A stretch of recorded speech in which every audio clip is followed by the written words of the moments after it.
recherche au CETOBAC à l'EHESS, historienne et politologue, spécialiste de la Turquie, de la question kurde et de la violence au Moyen-Orient. Son dernier livre qui vient de paraître chez CNRS Éditions s'intitule « Crise, violence et décivilisation ». Le titre de son intervention est « Iran, Turquie, Russie, pensée l'antidémocratie au XXIe siècle ». Merci beaucoup. Donc, je souhaite tout d'abord remercier chaleureusement les organisateurs pour avoir organisé cette rencontre, mais aussi pour l'invitation qu'ils m'ont adressée. Je dois d'abord peut-être justifier le titre. Pourquoi effectivement on a un tel titre? Le titre s'explique par deux faits, parce qu'en premier lieu, on est dans un flou artistique concernant certains régimes. On utilise des termes comme démocrature, démocratie illibérale, autoritarisme compétitif. Et je crois que bon, effectivement, ce flou est heuristique. Et je me suis saisi de ce flou pour essayer de penser ce qui pouvait être l'antidémocratie au XXIe siècle. Et puis la deuxième chose, c'est que c'est le thème d'un livre qui paraîtra sans doute en 2021, un livre comparatif entre ces trois pays.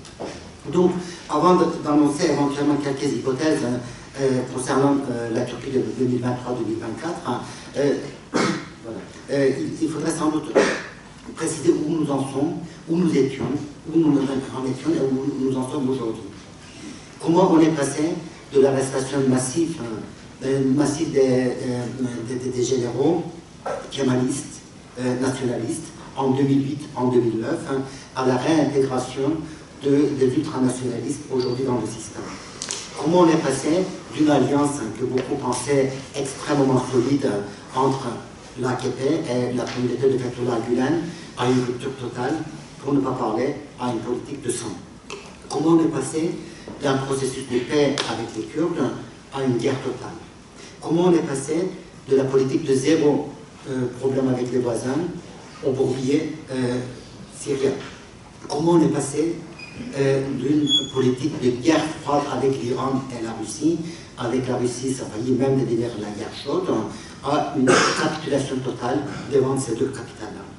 On a l'impression que la société aujourd'hui en Turquie est totalement assommée parce que ces changements radicaux ont eu lieu en très peu de temps.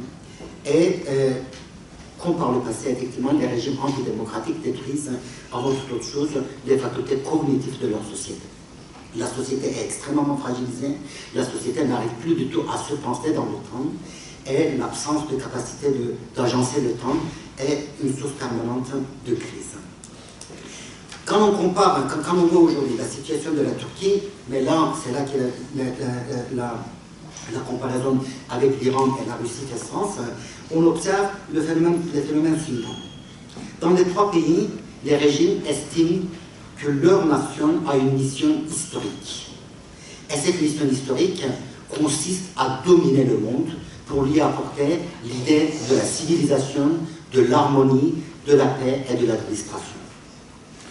Et la deuxième mission historique est de protéger la religion, de devenir le bras armé de la religion, de l'orthodoxie, du chiisme ou du sunnisme. Cette mission historique est considérée comme éternelle, mais entravée par l'inimitié des puissances étrangères, par la trahison interne, mais surtout par l'aliénation des élites. L'objectif est très clairement de restaurer la nation dans sa pureté ontologique.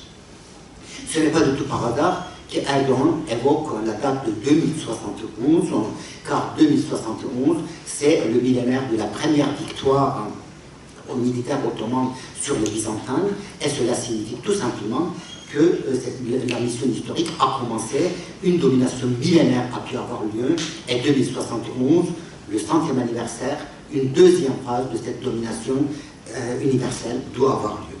Et d'ici là, la nation doit être restaurée dans sa pureté d'origine. Dans cette perspective, le passé est à la fois glorieux et en même temps humiliant.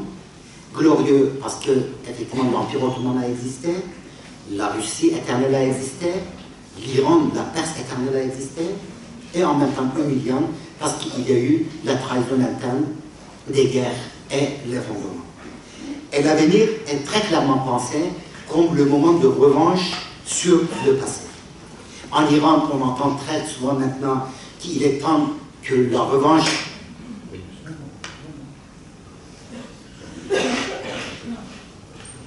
En Iran, on annonce très clairement que le moment est venu de prendre la revanche de la défaite de Radissia, 636. Poutine rappelle constamment que le siège de Moscou n'est pas terminé, 1612, et Erdogan rappelle que la Première Guerre mondiale n'est pas terminée, que les batailles décisives de cette guerre vont encore venir.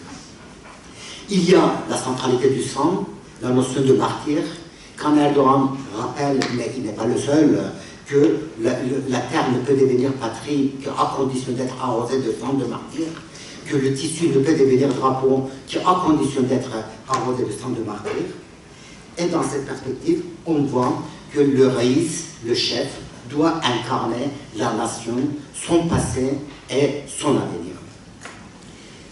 Cette incarnation, cette fusion charnelle entre le raïs et sa nation signifie aussi la fin des institutions.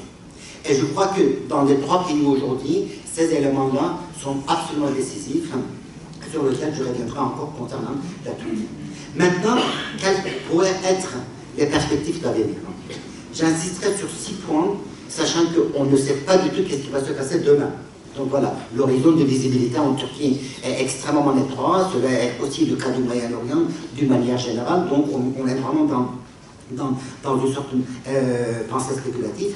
Il n'en reste pas moins qu'il y a 6 déterminants qu'on peut prendre en considération, et ces déterminants-là vont déterminer aussi ce qui va se passer au cours des années à venir en Turquie. Le premier déterminant, c'est le bloc hégémonique qui s'est constitué sous l'AKP en Turquie. Ce bloc hégémonique comprend plusieurs acteurs, bloc hégémonique dans le sens vraiment de Gramsci ou de Bokchetov. Ce bloc hégémonique comprend plusieurs acteurs, une bourgeoisie puritaine, ou qui était jadis puritaine et qui est de moins en moins puritaine, qui est même extrêmement corrompue, à qui l'État a transféré des centaines de milliards de dollars, une bourgeoisie entière parce qu'elle est impliquée essentiellement dans la construction, des couches défavorisées, à qui l'AKP a pu expliquer que la question de la pauvreté n'était pas du tout une question sociale, encore moins une question politique, mais une question de charité. Les classes moyennes de l'Anatolie profonde, turque et sunnite essentiellement, à qui l'AKP a restauré la dignité et lui a apporté la possibilité d'intégrer pleinement une société de consommation, et une élite ultranationaliste, ou alors une élite d'opportunité, telle qu'on peut aussi l'observer dans l'Allemagne nazie, qui a eu pour fonction de radicaliser l'AKP. Donc, est-ce que cette coalition va tenir, ou est-ce que, pour des raisons multiples, cette coalition, ce bloc hégémonique, va pouvoir se fissurer? Quel sera l'impact, par exemple, de la crise économique sur la cohésion de ce bloc hégémonique? Mais je pense que tant que ce bloc hégémonique tienne, il serait très probablement difficile d'envisager la fin du régime. Un deuxième élément qui intervient, c'est est-ce que le régime va pouvoir se stabiliser? Depuis Gezi, voire depuis 2011, on a l'impression que le régime ne se survit qu'en se radicalisant et s'auto-radicalisant. Dans la théorie politique, on prend souvent en considération les mouvements d'opposition qui peuvent se radicaliser, on oublie que les régimes peuvent se radicaliser, alors que cela est assez courant dans le monde. Et dans le cas de la Turquie, on a effectivement aussi ce renouvellement de régime, cette capacité de produire du sens du moment, mais exclusivement du moment, à partir des fuites en avant et à partir des crises incessantes. Cela devient une sorte d'habitus de pouvoir, une ingénierie de pouvoir qui est parfaitement intériorisée. Et c'est ce qui explique aussi pourquoi le moment pragmatique de l'AKP ne dure que 2 semaines, 3 semaines. Après chaque crise, que ce soit en interne ou en externe, il y a un moment pragmatique, mais ce moment pragmatique ne peut pas se déboucher sur une refondation. Et prenez par exemple la crise avec les Pays-Bas, avec l'Allemagne, avec la Russie, avec Israël, avec l'Égypte, etc. Chaque fois vous avez effectivement un moment de répit, et après ce répit, il y a encore une autre crise. Et dans le terme, voilà, en termes de syntaxe politique, cela s'observe aussi très clairement. Et donc, quelles seront les possibilités du régime de se stabiliser pour se doter des capacités de la rationalité interne. Car lorsqu'on est dans la fusion organique entre le chef et la nation, et dans une désinstitutionnalisation assez massive dont Sümbül nous a donné déjà un exemple, la capacité de produire la rationalité devient pratiquement, ça s'approche de zéro. Et c'est là qu'on voit aussi d'ailleurs une différence entre les régimes autoritaires classiques et l'erdoganisme, parce que dans les régimes autoritaires classiques, vous avez malgré tout des check and balances, des mécanismes de contrôle et des équilibres. Les régimes autoritaires ne sont pas des régimes qui sortent de la rationalité, alors que cette fuite en avant en permanence détruit aussi la rationalité dont le régime a besoin pour s'assurer. Un troisième point, sur lequel je n'insisterai pas beaucoup parce que je crois qu'il y aura plusieurs collègues qui vont l'analyser, c'est le domaine économique. L'économie turque a prospéré, on a vraiment énormément d'éléments maintenant sur la spéculation et sur la rente au cours des 10 dernières années. Sans doute, la somme qui a été mobilisée durant cette opération de rente et de corruption a été extrêmement élevée, comme je l'ai dit. Sans doute, désormais, on ne peut plus du tout envisager une croissance de 7-8% pour des raisons multiples. Il y a une grande fragilité, mais en même temps, on sait aussi qu'il y a des régimes qui survivent en détruisant leur économie. L'Iran est un cas très classique de ce système. Un collègue, Mahrad Vahabi, qui a analysé l'économie iranienne, a montré comment la destruction de l'économie était la condition de créer une nouvelle élite, d'assurer l'ascension des couches venant absolument des marges de la société, et de créer une clientèle à la fois fidèle et paramilitarisée qui porte le régime. Mahrad Vahabi n'est pas le seul. Machiavel avait déjà proposé cela en son temps pour le bon prince, en montrant qu'effectivement la destruction de l'économie pouvait être un moyen de construction politique. Est-ce que demain, en Turquie, l'erdoganisme ira jusqu'à une politique suicidaire économique dans le but de préserver effectivement le système? Un quatrième point qui me paraît très intéressant et sur lequel on travaille très très peu, c'est la paramilitarisation de l'État. Cette paramilitarisation a été très peu étudiée, mais cette paramilitarisation signifie aussi que la nation n'est plus capable de produire des ressources de la violence.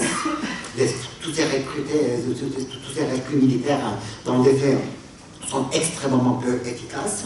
On peut hurler avec des loups, on peut lancer des campagnes ultranationalistes. Cela ne signifie absolument pas que les gens sont prêts à se sacrifier, d'autant plus que quand vous prenez les données démographiques, il y a une nette révolution démographique qui a eu lieu. Donc vous devez produire, acheter de la violence dont le régime a besoin d'ailleurs. Qui sont les fournisseurs de cette violence? Des organisations privées de sécurité dont Sadat, le père de mari de l'une des filles de Erdogan. Les forces spéciales qui ont été construites au sein de la gendarmerie et au sein de la police. L'armée syrienne libre qui en réalité est une coalition de groupes djihadistes. Donc vous avez cette paramilitarisation et une estimation vraiment à la louche que j'ai pu faire montrerait qu'il n'y aurait qu'à 200 000 personnes armées en Turquie dans ces structures paramilitaires. Le problème, c'est quelle sera la fidélité, le degré de fidélité de ces forces paramilitaires. Une bonne partie de ces acteurs-là peuvent être fidèles à Erdogan en tant que leader, mais certainement pas à l'État. L'autre partie peut être fidèle à un principe d'État ou au nationalisme ou à une cause djihadiste, et de l'autre côté peut ne pas être fidèle à Erdogan. Et dans ce sens-là, la stratégie de l'extrême droite turque, de droite nationaliste turque, le MHP, est extrêmement intéressante aussi. On ne sait absolument pas comment l'alliance que Erdogan a nouée avec cette partie de droite nationaliste va pouvoir, et quel résultat cela va pouvoir produire. La Boétie disait en son temps que les méchants entre eux ne peuvent pas devenir amis, ils sont seulement complices. Et quand cette complicité s'est prise, on sait, on l'a vu déjà dans le cas de la Turquie des années 90, on se trouve en guerre civile. Et puis, un cinquième point, c'est le slogan de Poutine, no Russia. Effectivement, la légitimité de pouvoir passe par cela. On a des télégrammes analogues en Iran. Qu'est-ce qui sera en Turquie? Est-ce que l'erdoganisme va faire le pari extrêmement destructeur de no Erdogan, no Turkey? Et dans ce cas-là, effectivement, la destruction de la Turquie peut accompagner une éventuelle chute du régime de l'Europe. Et puis, un dernier point qui intervient, c'est le kiliasme. Le kiliasme que Mannheim, le sociologue Mannheim, expliquait comme la volonté de changer le monde par sa seule volonté. Et Mannheim présentait cela comme la guerre de Kairos contre le Chronos. Kairos, c'est le dieu de l'opportunité, autrement dit, le dieu qui pose la volonté comme la dynamique principale de l'histoire, et le Chronos, c'est le dieu de l'histoire, ça veut dire le dieu de l'institué à institution. Or, on sait que la politique turque, au cours des 10 dernières années, que ce soit en Irak, en Syrie, surtout avec les États-Unis aujourd'hui, se base de plus en plus sur une logique kiliastique, et ce kiliasme, effectivement, est une menace aussi pour le pouvoir. Donc je crois que ces 6 éléments doivent être pris en considération, et au-delà, peut-être que insister aussi sur 2 points, et je ne prendrai pas plus que 2 minutes, insister sur 2 points.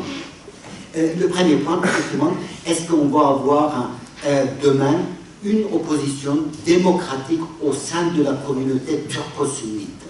Car, brisons le tabou, il y a cette communauté qui se considère comme le principal, comme le maître du pays, comme le maître blessé du pays, humilié du pays, et cela depuis les Tanzimat, donc depuis 1839, cette demande de supériorité sur les autres, cette revendication de droit à la domination, est-ce que demain, au sein de cette communauté turco-sunnite, qui représente quand même 60-65% de la population, il va y avoir une dynamique démocratique qui renonce à la supériorité et qui accepte l'égalité avec les Alévis et avec les Kurdes, et qui accepte la légalité avec les autres nations du Moyen-Orient, des Balkans et du Caucase.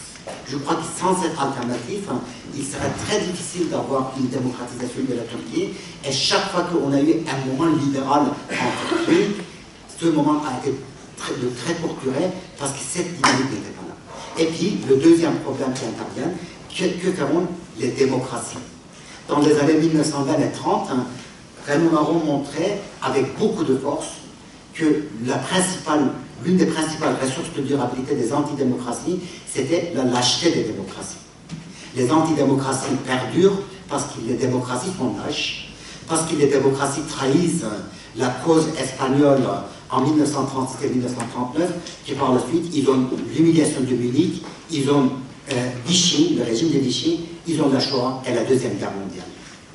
Les pères fondateurs américains le disaient déjà, ceux qui veulent sacrifier un peu de leur honneur pour avoir un peu de sécurité finissent par perdre et leur honneur et leur sécurité.